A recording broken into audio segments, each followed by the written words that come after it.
Olá, pessoal! Meu nome é Ediene Santos, sou professora de arte. E na aula de hoje nós vamos falar a respeito dos elementos das artes visuais. Para começarmos a nossa aula de hoje, eu trouxe para vocês os elementos visuais. Então, nós temos aí o ponto, nós vamos ter a linha, nós vamos ter a forma, a direção, o tom, a cor, a textura, a dimensão, a escala e, por fim, nós vamos ter também o movimento. Então, nós temos uma lista bem extensa de elementos visuais, tem outros elementos também que podem ser agregados a esta lista. Mas hoje nós vamos falar em especial a respeito de 4 elementos visuais básicos. Para começarmos a falar, nós vamos falar a respeito do ponto. O ponto é o elemento mais simples dentre os outros elementos visuais que existem. Então, o que seria esse ponto? O ponto, ele é uma pequena mancha aplicada em uma determinada superfície, uma determinada tela. Pode ser um pequeno círculo ou um pequeno quadrado. O ponto é um elemento visual tão importante que ele foi o elemento principal para a produção de obras que fizeram parte de um movimento artístico que surgiu em meados do século XIX. O nome desse movimento foi pontilhismo, conhecido também como divisionismo. Para vocês conseguirem entender um pouco melhor a respeito desse tema, eu trouxe uma obra desse movimento, uma obra que ficou conhecida como sendo assim o tema mesmo, esse foco em cima desse movimento. Essa obra aqui, Uma Tarde de Domingo na Ilha de La Grande Jatte, tem como autor o Georges Seurat. Ele fez uso deste elemento visual, o ponto, de uma forma muito bem aplicada. Então, olha só que interessante. Neste movimento, o artista, ele não vai deslizar o seu pincel em cima da sua tela, sobre a sua tela. Diferentemente disso, ele vai dar pequenas pinceladas, é como se ele estivesse fazendo pequenos pontos, um do lado do outro. E aí, o que acontece? Diferentemente dos outros movimentos artísticos, em que o artista ele vai misturar a sua tinta para obter uma série de tonalidades, ele vai aplicar manchinha sobre manchinha. É como se ele estivesse aplicando ponto sobre ponto. E nós vamos ter esse efeito de justaposição. Então, o que acontece? O artista, ele vai fazer uso dessas manchinhas, desses pontos, para produzir toda a sua composição visual. Então, ele vai aplicando manchinha sobre manchinha, né, de diferentes cores, para obter diferentes tonalidades. Então, observe que o ponto, apesar de ser um elemento visual bem simples, foi o principal, né, o foco principal desse movimento que ficou conhecido como pontilhismo. Mas nós vamos falar agora de outros 2 elementos visuais que também são importantíssimos. Então, nós temos aqui a linha e nós temos também a forma. Bom, professora, já que o ponto ele é uma pequena manchinha, um pequeno círculo, um pequeno quadrado aplicado em uma determinada superfície, o que seria a linha? Para ser mais, né, para a explicação se tornar mais simples, nós podemos dizer que o ponto, que a linha, é como se fosse um ponto escorregando. Então, nós temos o ponto. A partir do momento que esse ponto escorregou, nós formamos uma linha. Ou se nós colocarmos pontinho do lado de pontinho bem juntinho, nós vamos ter também o que nós chamamos de linha. Então, nós vamos ter vários modelos de linha. Então, nós vamos ter a linha reta, onde nós podemos obtê-la de forma horizontal, vertical ou na diagonal, também chamada de linha inclinada. Nós também vamos ter a linha curva. Então, nós podemos ter a linha curva côncava e nós também podemos ter a linha curva convexa. Nós também vamos ter a linha quebrada. O que seria essa linha quebrada?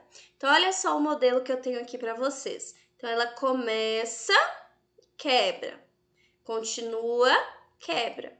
Então, observe que todos os lados, né, toda a sequência dessa linha é reta. A diferença é que ela vai quebrar em um determinado momento. Nós também vamos ter a linha mista, que ela é composta por retas e curvas. Ela não vai seguir uma sequência, ela não vai seguir um equilíbrio. Ela é meio que bagunçada. Sabe quando a criança, ela tá começando a fazer uso do lápis, ela tá começando a fazer uso, né? A sua coordenação motora tá sendo ali desenvolvida, que ela pega ali o papel, ela pega a caneta e faz ali várias linhas colocadas de forma desorganizada. Ela está fazendo aí o uso do que nós chamamos da linha mista. Nós também vamos ter a linha ondulada.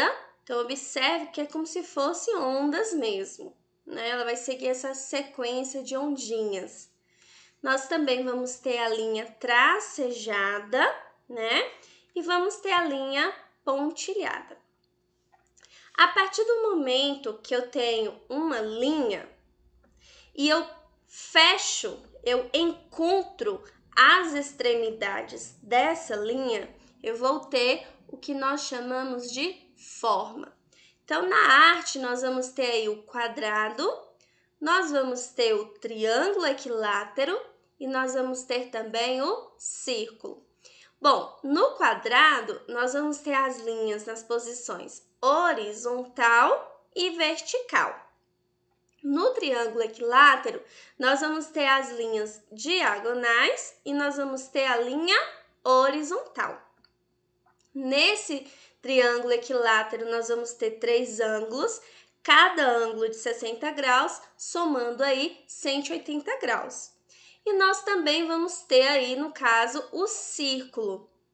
O círculo, ele vai fazer uso do quê? Ele vai fazer uso da linha curva. Então, nós vamos ter aqui, ó, a côncava e nós vamos ter a convexa.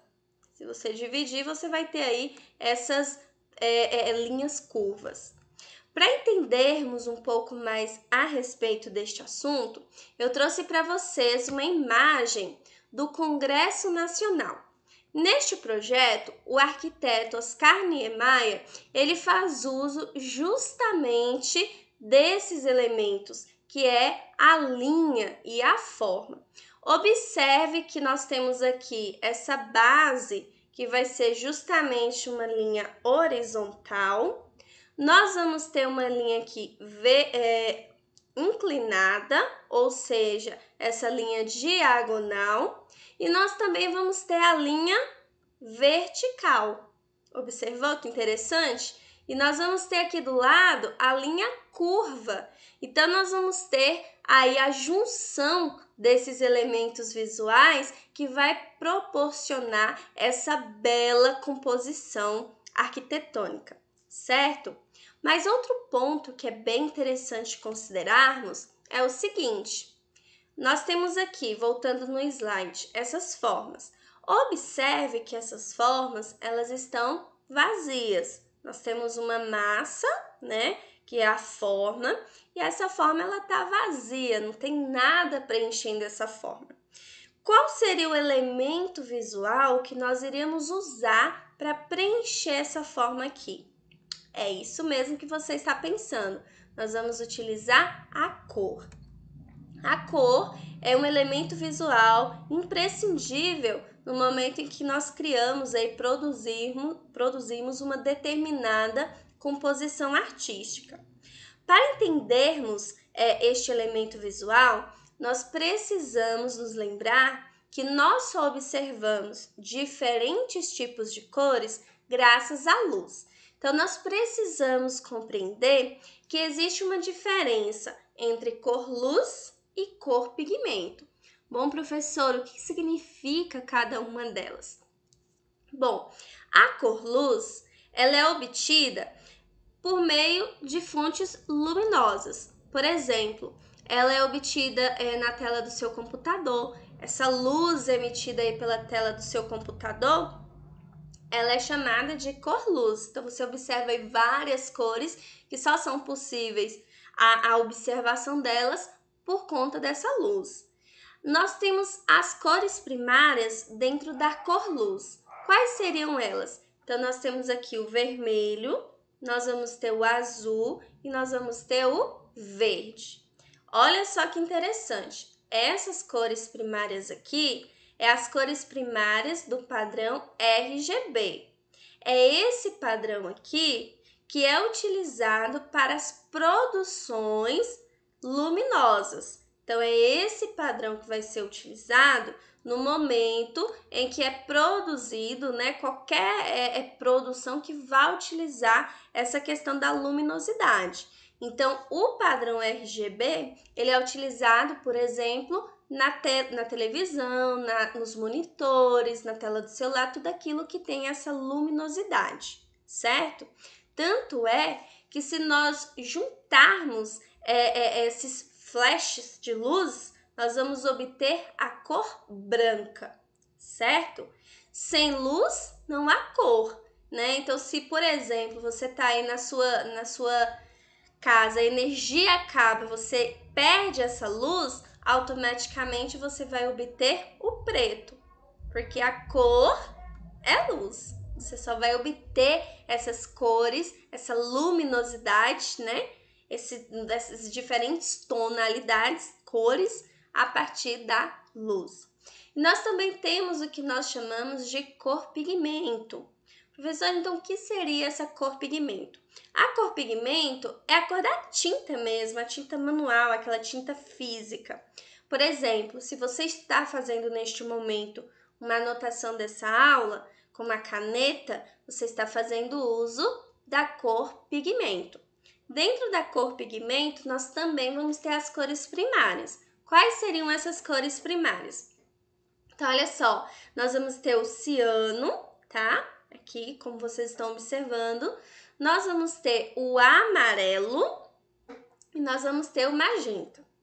Esse padrão aqui, ele é conhecido como CMYK, certo? É justamente esse padrão que geralmente as impressoras elas utilizam.